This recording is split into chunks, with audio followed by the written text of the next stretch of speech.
स्वागत है आपका मेरे YouTube चैनल में। आज हम लोग पढ़ने वाले हैं कक्षा 10वीं, विषय हिंदी से पाठ माटी वाली।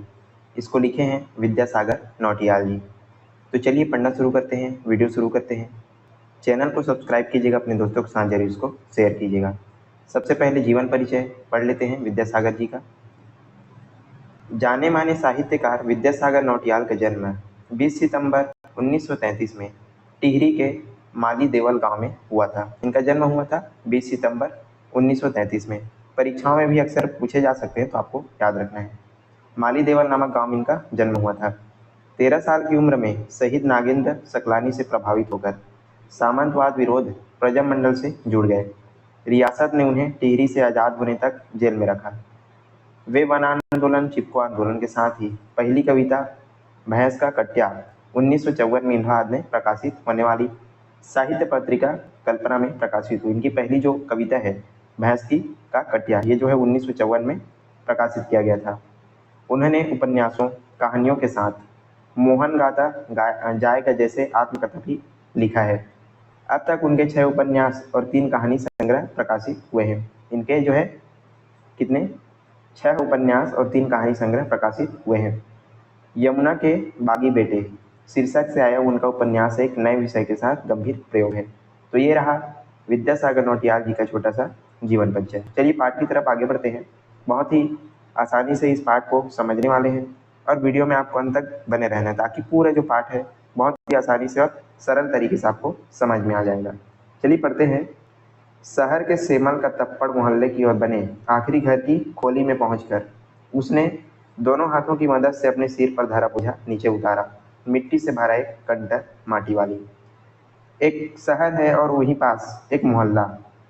वहां पर क्या होता है, एक जो माटी वाली होती है वो क्या करती है, अपने हाथों की मदद से अपने सिर में रखे हुए बोझ यानी कि एक मिट्टी से भरे कंटर को हाथ से पकड़ करके नीचे उतारती है।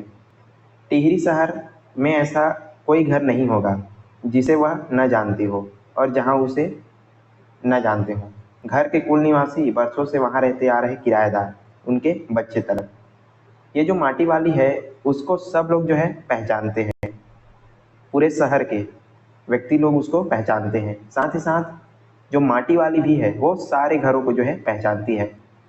जितने लोग उस निवास करते हैं वहाँ पर, बरसों से निवास करते आ रहे हैं, वो लोग भी उसको जानते हैं। यहाँ तक के उनके बच्चे बूढ़े, माने बच्चों से लेकर के बूढ़े तक सब लोग उस माटी वाली को पहचानते हैं। इसी को यहाँ पर बताया जा रहा है।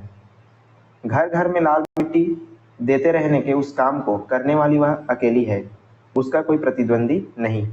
ये जो माटी वाली है क्या करती है, घर घर जा कर के लाल मिट्टी देने का काम करती है और सिर्फ वो जो है अकेली ही इस काम को करती है, उसका कोई भी प्रतिद्वंदी यानी कि विपक्षी नहीं है। आई होप आप समझ रहे होंगे। उसके बगैर तो लगता है टिहरी शहर में ऐसे कोई घर, एक घरों का चूल्हों का जलना मुश्किल हो जाएगा। यदि वो नहीं रहेगी तो क्या हो जाएगा, जो घर है उसमें चूल्हों का जलना मुश्किल हो जाता है। क्यों?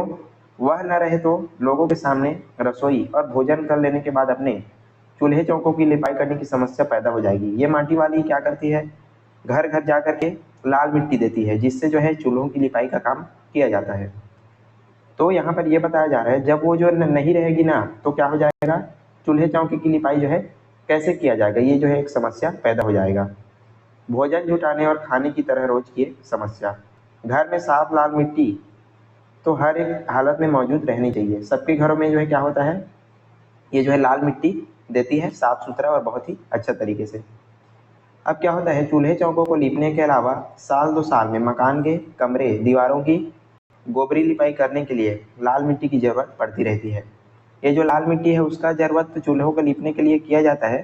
साथ ही साथ क्या करते हैं जो लोग हैं वो इस लाल मिट्टी का उपयोग अपने घर की दीवार को भी 1-2 साल में जैसे जैसे समय होता है वो जो है अपने कमरे की दीवारों को भी उससे लिपाई का काम किया करते हैं। शहर के अंदर कहीं माटा खान ही नहीं, पर ये जो मिट्टी जो लाती है वो शहर के बाहर से जो है लाती है।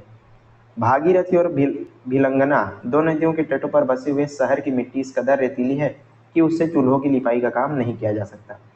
जो 2 नदियां हैं भागीरथी और भालिंगना, तो यहाँ पर जो मिट्टी पाई जाती है वो कैसी बताई दोस्तों, ये जो है रेतीली है। रेतीली होने के कारण आप खुद सोच सकते हैं इससे जो है लिपाई का काम नहीं किया जाता। तो जो माटी वाली है वो क्या करती है, बाहर से मिट्टी लाती है, बहुत ही अच्छा मिट्टी। आने वाले नए नए किराएदार भी एक बार घर के आंगन में उसे देख लेते हैं तो उस अपने आप ही माटी वाली के ग्राहक बन जाते हैं। घर घर जाकर माटी बेचने वाले नाटेकट की एक बुढ़िया है माटी वाली। ये जो माटी वाली है कैसी है, नाटेकट की बुढ़िया है, बुढ़िया हो चुकी है। और जो भी उस शहर में रहने के लिए आता है वो इनका ग्राहक बन जाता है, मतलब उनसे मिट्टी खरीदता ही है। तो ऐसा ही है माटी वाली। आगे बढ़ते हैं। शहरवासी सिर्फ माटी को नहीं उसके कंडर को भी अच्छी तरह पहचानते हैं। रद्दी कपड़ों को मोड़कर बनाए गए एक गोल डल्ले के ऊपर लाल चिकनी मिट्टी से चुलबुल भरा कनस्तर टिका रहता है। ये जो माटी वाली है उसको तो सब लोग जानते ही हैं, साथ ही साथ जो कंटर मतलब जो माटी को रखने का जो इसका कंटर है उसको भी सब लोग अच्छे तरीके से पहचानते हैं। इसी को यहाँ पर लेखक बता रहे हैं। और कैसे बनाया गया है, रद्दी कपड़ा होता है उसको मोड़ करके एक गोल जो गठरी है बनाया जाता है, उसको जो है उसके ऊपर से क्या किया जाता है, उसमें लाल चिकनी मिट्टी जो है पूरा ऊपर तक इसमें भरा जाता है। और ऊपर में किसी प्रकार का कोई ढक्कन जो है नहीं लगा होता। अपने कंटर को इस्तेमाल में लाने से पहले वह ऊपरी ढक्कन को काट करके निकाल देती। चित्र में यहाँ पर देख सकते हैं, ये है इसका कंटर और जहाँ पर ऊपर तक यहाँ पर माटी भरा हुआ है और ये है माटी वाली। और देख सकते हैं इधर कुछ चित्र में। चलिए आगे बढ़ते हैं। तो इसमें क्या होता है, इसमें ये जो कंटर है उसमें क्या बताया जा रहा है दोस्तों, इसमें ढक्कन का प्रयोग नहीं करते। ढक्कन के न रहने पर कंटर के अंदर मिट्टी भरने और उसे खाली करने में आसानी रहती है। ये जो है जब इसमें ऊपर ढक्कन नहीं लगता तो इसको आसानी से खाली भी कर लेते हैं और आसानी से इसको भर लिया जाता है। उसके कंटर को जमीन पर रखते सामने से दौड़कर 9-10 साल की एक छोटी लड़की कामनी दौड़ती हुई आई और वहां पहुंची और उसके बाद सामने खड़ी हो गई। जैसे ही माटी वाली अपने कंटर को अपने हाथों से नीचे रखती है तो एक 9-10 साल की लड़की, जिसका क्या नाम था, कामिनी, वो जो है दौड़ करके आती है किसके पास, इस माटी वाली के पास, और उसको सामने आकर के खड़ी हो जाती है। मेरी माँ ने कहा है जरा हमारे यहाँ भी आ जाना, अभी आती हूँ। वो लड़की माटी वाली के पास आकर के बोलती है कि आप जो है हमारे घर आ जाना, हमारे घर मिट्टी की ज़रूरत है, ऐसा करके बोलती है। तो माटी वाली बोलती है अभी आती हूँ करके। घर की मालकिन ने माटी वाली को अपने अंदर कंटर कच्चे आंगन में एक कोने में उड़ेल देने के लिए कह दिया। तू बहुत भाग्यवान है, चाय के टाइम आई है हमारे घर, भाग्यवान आए खाते वक्त। अब जैसे ही ये जो माटी वाली है उस घर की मालकिन के घर, जो लड़की है उसके घर जाती है तो जो कच्चा माटी है वो उस आंगन में जो है डाल देती है अपने कंटर से। तो जो मालकिन है वो क्या बोलती है कि तुम जो है अच्छे टाइम, मतलब टाइम मतलब टाइम, चाय के टाइम आई हो, तू बहुत ही भाग्यवान है, ऐसा करके माटी वाली को बोलती है। वह रसोई में गई और 2 रोटियां लेती आई। रोटियां उसे सौंप कर फिर वह अपनी रसोई में घुस गई। अब वो जो घर की मालकिन है वो क्या करती है, अपने रसोई में जाती है और माटी वाली के लिए 2 रोटियां पकड़ करके लाती है और उसको दे करके फिर से रसोई में चली जाती है। माटी वाली के पास अपने अच्छे या बुरे भाग्य के बारे में ज़्यादा सोचने का वक्त नहीं था। घर की मालकिन के अंदर जाते ही माटी वाली ने इधर उधर तेज निगाहें दौड़ाई। हाँ, इस वक्त वह अकेली थी। जैसे ही जो मालकिन है रसोई के अंदर जाती है, माटी वाली इधर उधर देखती है और अपने आप को अकेला पाती है। अब क्या करती है वो, उसे कोई नहीं देख रहा था, मतलब कोई भी उसको नहीं देख रहा था, आसपास कोई भी नहीं था। उसने फौरन अपने सिर पर धरे डिल्ले के कपड़ों को, मोड़ों को हड़बड़ी में एक झटके में खोला और फिर उसे सीधा कर लिया। फिर इकहरा खुल जाने के बाद वह एक पुरानी चादर के एक फटे हुए कपड़े के रूप में प्रकट हुआ। वो जो है अपने गठरी को खोलती है और जल्दी जल्दी उसमें क्या कर लेती है, रोटियों को रख लेती है। क्यों? क्योंकि उसको इस समय कोई भी नहीं देख रहा था। मालकिन के बाहर आंगन में निकलने से पहले उसने चुपके से अपने हाथ में थामी 2 रोटियां, एक रोटी को मोड़ा और उसे कपड़े में लपेट करके गांठ बना ली। एक रोटी को जो है हाथ में रखे रहती है और एक रोटी को क्या करती है, वो उस गठरी में लपेट लेती है। फिर क्या होता है, वो जो है उसको रख लेती है। साथ ही अपना मुंह यूं चबाकर खाने का दिखावा करने लगी। घर की मालकिन पीतल के गिलास में चाय लेकर लौटी। उसने वह गिलास बुढ़िया के पास जमीन पर रख दिया। घर की मालकिन जिसके यहाँ वो मिट्टी देने के लिए गई थी वो उसके लिए क्या लाती है, चाय लाती है और उसके पास जो है ला करके रख देती है पीतल के एक बर्तन, मतलब जो गिलास है उसमें। ले, सद्दाबासी साग कुछ नहीं है अभी, इसी चाय के साथ निगल जा। मालकिन फिर बोलती है कि अभी सब्जी नहीं है, तुम चाय के साथ रोटी जो है खा लो, मतलब निगल जाओ करके बोलती है। माटी वाली ने खुले कपड़ों के एक छोर से पूरी गोलाई के पीतल पकड़ करके वह गर्म गिलास अपने हाथ में उठा लिया। अपने होठों से गिलास को किनारे को छुआने से पहले शुरू में उसके अंदर रखी गर्म चाय को ठंडा करने के लिए सू करके उस पर लंबी लंबी फूंके मारी। तब रोटी के टुकड़ों को चबाकर धीरे धीरे चाय सुड़कने लगी। अब क्या करती है, जो चाय था वो बहुत ही क्या था, गर्म था, तो जो है उस गर्म कप को, चाय के गिलास को कपड़े से पहले पकड़ती है और उसको फूंक मारती है ठंडा करने के लिए, और फिर धीरे धीरे चाय पीने लगती है। आई होप आप समझ रहे होंगे। वीडियो पसंद आ रहा है तो लाइक कीजिएगा, ज़्यादा से ज़्यादा इसको जो है शेयर कीजिएगा। चलिए आगे बढ़ते हैं। चाय तो बहुत अच्छा साग होता है ठकुराइन, भूख तो अपने आप में साग होती है बुढ़िया, भूख मिट्टी की भोजन मीठा। इनके बीच बातचीत चल रहा है कि चाय जब भूख लगती है तो चाय के साथ भी हम आसानी से रोटी खा लेते हैं, ऐसा करके इनके बीच बातचीत चलता है। तुमने अभी तक पीतल के गिलास कब संभाल करके रखे हैं, पूरे बाजार में और किसी के घर भी अब नहीं मिल सकते गिलास। बुढ़िया बोलती है माटी वाली कि ठकुराइन जी, आपने अभी तक जो है पीतल के गिलासों को संभाल करके रखा है, ऐसा करके इनके बीच बातचीत होता है। फिर क्या होता है, इनके खरीदार कई बार हमारे घर के चक्कर काट कर लौट गए। पुरखों की गाढ़ी कमाई से हासिल की गई चीज़ों को हराम के भाव बेचने मेरा दिल गवाही नहीं देता। मालकिन बोलती है कि ये जो गिलास है वो मेरे पुरखों की गाढ़ी कमाई है, मेहनत करके कमाया गया ये जो है गिलास है, और जो इनके जो खरीदार हैं, जो व्यापारी हैं, वो क्या करते हैं, इसको लेने के लिए हमारे घर आते रहते हैं, लेकिन मैं इनको नहीं देती, ऐसा करके उसको बताती है। हमें क्या मालूम कैसी तंगी के दिनों में अपनी जीभ पर कोई स्वादिष्ट चटपटी चीज़ रखने के बजाय मन महसूस कर 2-2 पैसे जमा करते रहने के बाद खरीदी होगी उन्होंने ये तमाम चीज़ें, जिनकी हमारे लोगों की नज़रों में अब कोई भी कीमत नहीं रह गई है। मालकिन बताती है कि ये जो गिलास है, ये जो बर्तन है, वो हमारे पूर्वजों की निशानी है और मैं इसको नहीं बेचूंगी, बहुत मेहनत करके इसको खरीदा गया है, ऐसा करके।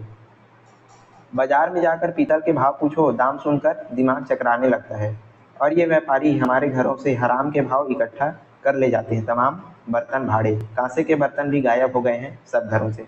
इनके बीच बातचीत चल रहा है कि अब तो सारे जो पीतल के बर्तन हैं, कांसे जो बर्तन हैं, वो गायब हो गए हैं, ऐसा करके ये जो है एक दूसरे से बातचीत करते रहते हैं ठकुराइन और माटी वाली।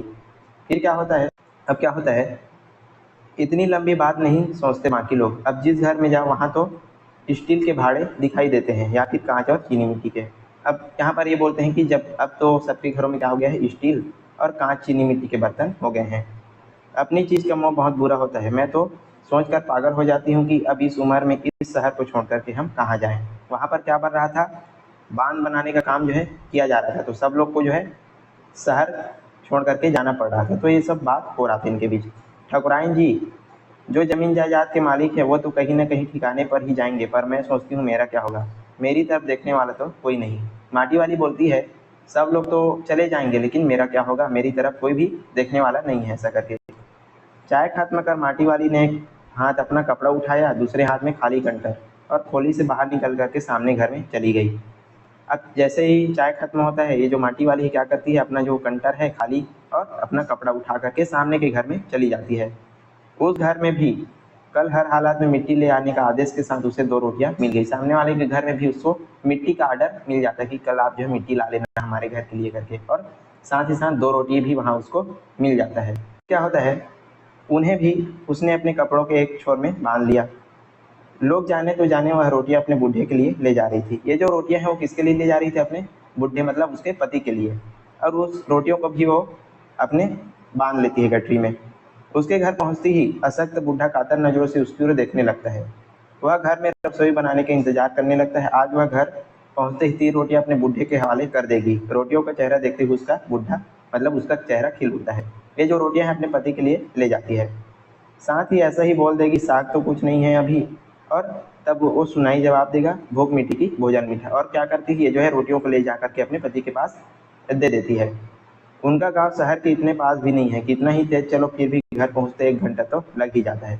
मतलब उनका जो घर है, ये जो है बाहर से मिट्टी लाती है माटी वाली, तो जाते जाते उसको समय हो जाता है 1 घंटे का। रोज सुबह निकल जाती है अपने घर से, पूरा दिन माटा खाना से मिट्टी खोदती है, फिर विभिन्न स्थानों में फैले घरों तक उसे धोने में बीत जाता है। रोज ये जो है माटा खाना जाती है मिट्टी लाने के लिए, फिर सब घरों में क्या करती है, उस मिट्टी को देने के लिए जाती है, और पूरा दिन निकल जाता है।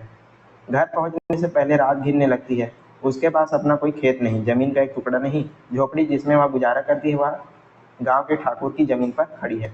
इनके पास जो है कोई मतलब जमीन वगैरह नहीं है, तो जो जो झोपड़ी जिसमें ये रहते हैं वो भी एक ठाकुर के जगह पर बनी है। उस जमीन पर रहने के एवज में उसे भले आदमी के घर में माटी वाली को कई तरह के काम की बेगार करनी पड़ती है, मतलब बिना पैसों के इसको जो है काम करना पड़ता है उस ठाकुर के घर में। क्यों?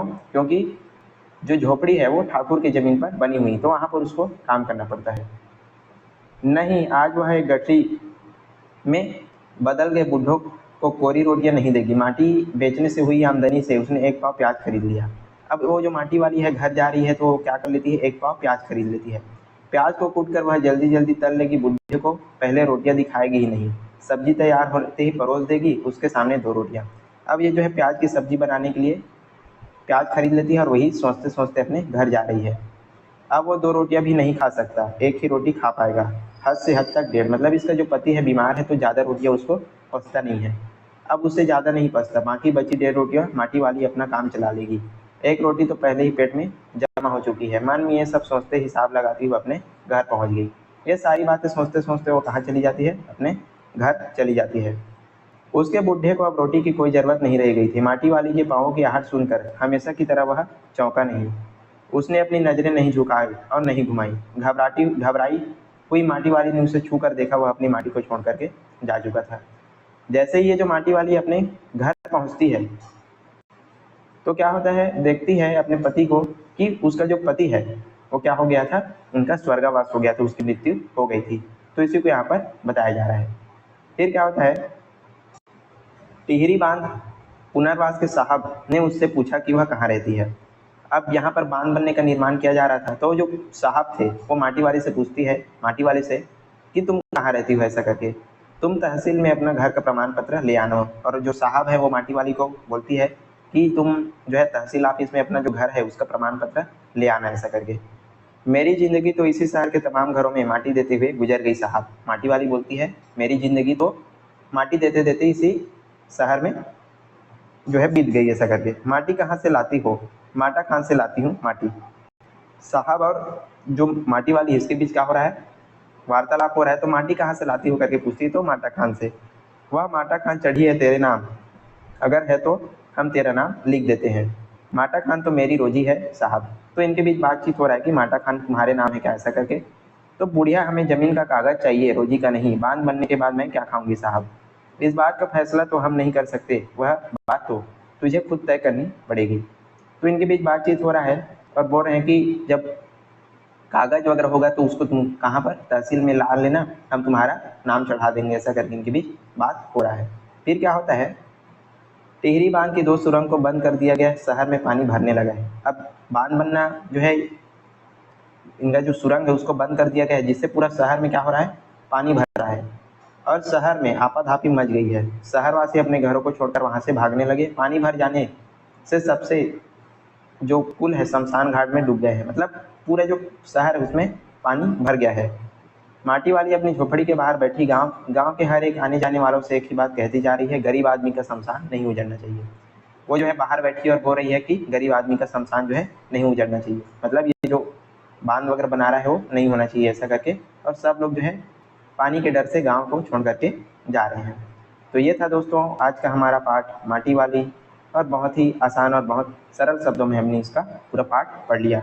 आई होप आपको वीडियो जो है पसंद आया होगा। वीडियो पसंद आया तो लाइक कीजिएगा, चैनल को जरूर इसको सब्सक्राइब कीजिएगा और ज़्यादा से ज़्यादा इसको वीडियो को शेयर कीजिएगा। कम से कम अपने 2 से 3 दोस्तों को वीडियो को जरूर शेयर कीजिएगा ताकि मेरी भी हेल्प हो सके। चलिए, और इसका यदि प्रश्न उत्तर आप चाहते हैं तो मुझको कमेंट में बता सकते हैं, ताकि इसका बहुत बेहतरीन तरीके से प्रश्न उत्तर हम आपके लिए लेकर के लाएँ। चलिए आज के लिए बस इतना ही, मिलते हैं इसी प्रकार के अन्य वीडियो के साथ। तब तक के लिए पढ़ते रहिएगा, ख्याल रखिए, धन्यवाद।